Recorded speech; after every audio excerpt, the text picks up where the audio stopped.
Jen, keeping up with the latest updates in immigration is very important, especially with the different issues that are present in this day and age. Now, for many of us who are on the go, this may not always be a feasible option, which leads us to the main reason that we have our expert from the Reeves Immigration Law Group with us today, Attorney Flomy Diza. He's going to get us all caught up and up to speed with the latest in immigration. Hi, Attorney.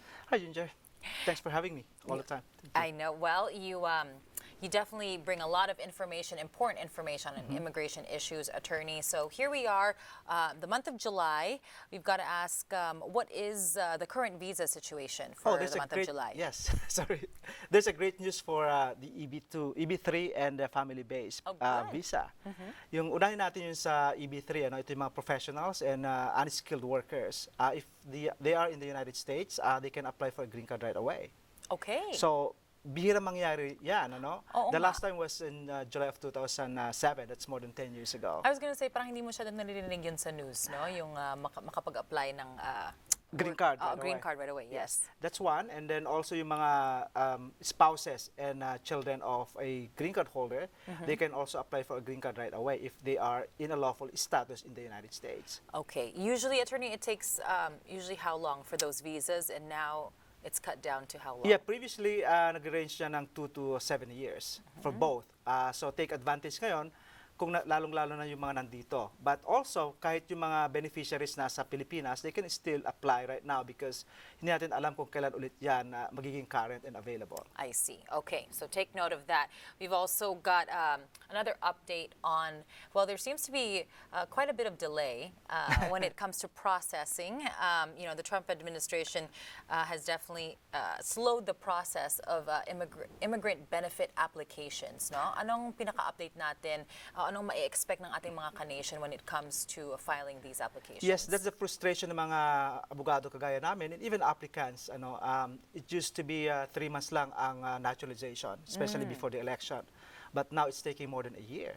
Wow. So even petitioning family members, usually dati may work permit na sila in about 3 months, but now it's 6 months.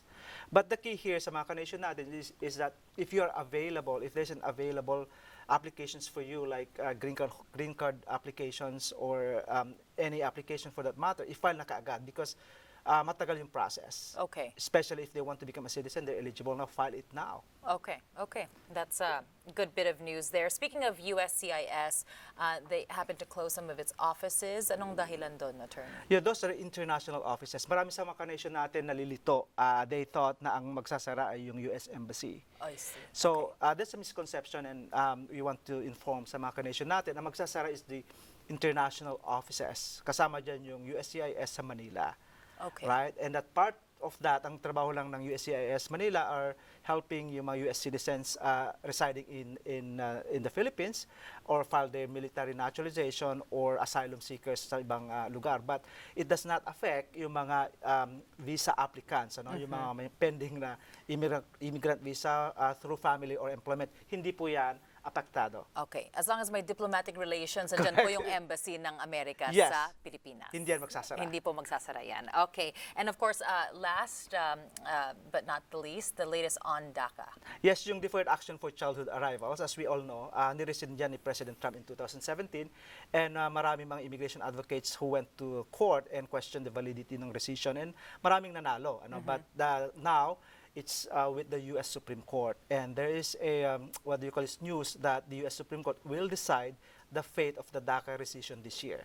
Okay. So sa mga ka-nation natin na nasa DACA status pa sila, they need to file now because we don't know the result of the U.S. Supreme Court decision. Okay, and they need to obviously speak to experts from Reeves Immigration Law Group. Let's go ahead and make sure they have that information, Yes, Attorney. we have several offices, San Francisco, Las Vegas, Los Angeles, Makati, and China. Call us for immigration consultation. Most of us are immigration specialists. Okay, maraming salamat sa iyo, Attorney Flomy Diza. Always a pleasure seeing you in the studio. It's my pleasure, Ginger. Thank you so much.